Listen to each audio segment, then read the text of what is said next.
Quality और consistent performance के लिए सिर्फ सिल्वर पंप्स एंड मोटर्स, नाम याद रखना। Good afternoon. જણાવો કયા કયા કાઉન્ટર્સ આજના દિવસે ફોકસમાં? જી યસ, આજે ઘણા બધા સ્ટોક છે કે જેની ઉપર મલ્ટિપલ હાઉસ તરફથી આપણને બ્રોકરેજ રિપોર્ટ આપવામાં આવે છે. શરૂઆત કરીશું આપણે કમિન્સ ઇન્ડિયાથી. તો કમિન્સ ઇન્ડિયાને આપણે જો જોઈશું ને, તેમને HSBC તરફથી રિપોર્ટ આપવામાં આવ્યો છે. અને જે રિપોર્ટ જે છે એમાં એમનું કહેવું એવું છે કે જે રેટિંગ એમણે જે આપ્યા છે એ રેટિંગ બાયના આપવામાં આવે છે, એટલે કે ખરીદીની સલાહ આપવામાં આવી છે. ટાર્ગેટ ₹3,500 પ્રતિ શેર અહીંયાથી આપવામાં આવે છે.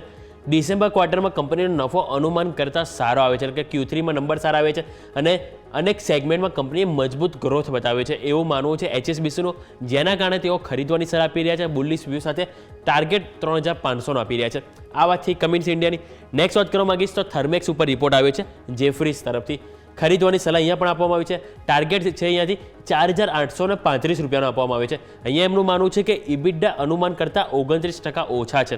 બીજું, નુકસાનકારક જે પણ યોજનાઓ હતા એના કારણે કંપનીને નુકસાન થઈ છે. એટલે કે અમુક જે કંપની જે શોર્ટ ટર્મ જે સ્ટ્રેટેજીસ બનાવી હતી જેના કારણે કંપનીના જે ઇબિડા ઉપર ક્યાંક ને ક્યાંક અસર જોવા મળી, પરંતુ તેઓ હાલના એક ટેમ્પરરી કહી રહ્યા છે અને જેના કારણે તેઓ હજુ પણ ખરીદવાની સલાહ આપી રહ્યા છે અને લક્ષ્યાંક ₹4,835 આપી રહ્યા છે. વાત થઈ થર્મેક્સની. નેક્સ્ટ વાત કરવા માંગીશ તો એ છે ફોર્ટિસ હેલ્થકેર, કે જેની ઉપર રિપોર્ટ આપવામાં આવી છે નોમુરા તરફથી. અહીંયા પણ ખરીદવાની સલાહ આપવામાં આવી છે. ટાર્ગેટ ₹700 પ્રતિ શેર.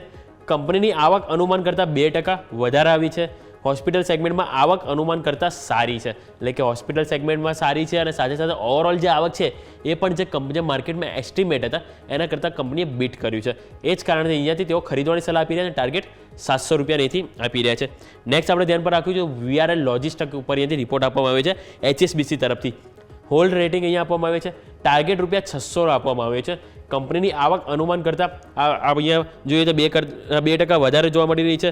વાત થઈ. અને બીજું જો VRL લોજિસ્ટિકમાં ખર્ચમાં કાપથી માર્જિનમાં સુધારો થશે એવું એમનું માનવું છે અને કિંમતમાં વધારો થવાથી ખર્ચમાં વધારો થશે એવું પણ એમનું માનવું છે. પરંતુ એથી હોલ્ડના રેટિંગ જેવો આપી રહ્યા છે અને ટાર્ગેટ ₹600 આપી રહ્યા છે VRL લોજિસ્ટિક ઉપર.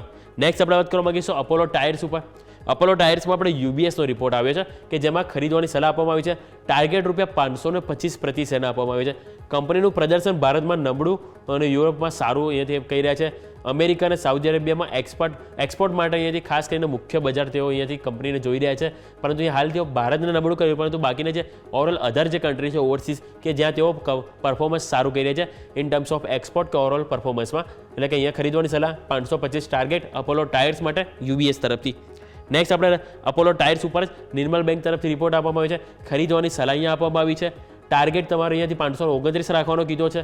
કંપનીના માર્કેટ ગેઇનમાં વધારો થયો છે અને સાથે સાથે કંપનીએ માર્કેટમાં સારી બ્રાન્ડ બનાવી છે, એટલે કે બ્રાન્ડ સારી એવી ડેવલપ કરી છે અને માર્કેટ શેર જે ઓવરઓલ છે એમના અધર કોમ્પિટિટર્સમાં એ પણ તેઓ સારો એવો ગેઇન કર્યો છે. એ જ કારણથી તેઓ ખરીદવાની સલાહ ટાર્ગેટ ₹529 આપી રહ્યા છે. આ વાતથી નેક્સ્ટ આપણે વાત કરી માંગીશું તો એ છે GSPL ઉપર. અહીંયાથી સિસ્ટમેટિક્સનો અહીંયાથી રિપોર્ટ આપવામાં આવે છે કે જેમાં હોલ્ડ રેટિંગ આપવામાં આવે છે. ટાર્ગેટ ₹354 પ્રતિ શેર આપવામાં આવે છે. ઓપરેશનલ આઉટલુક પર નજર રાખવી પડશે એવું તેઓ ખાસ કરીને હાઇલાઇટ કર્યું છે, કેમ કે ઓપરેશનલ નંબર છે કે જ્યાં ક્યાંક ને ક્યાંક હજી સુધારાની જરૂર છે, જેના કારણે તે સ્પેસિફિક અહીંયા હાઇલાઇટ કર્યું છે અને એથી હોલ્ડ રેટિંગ આપવામાં આવે છે.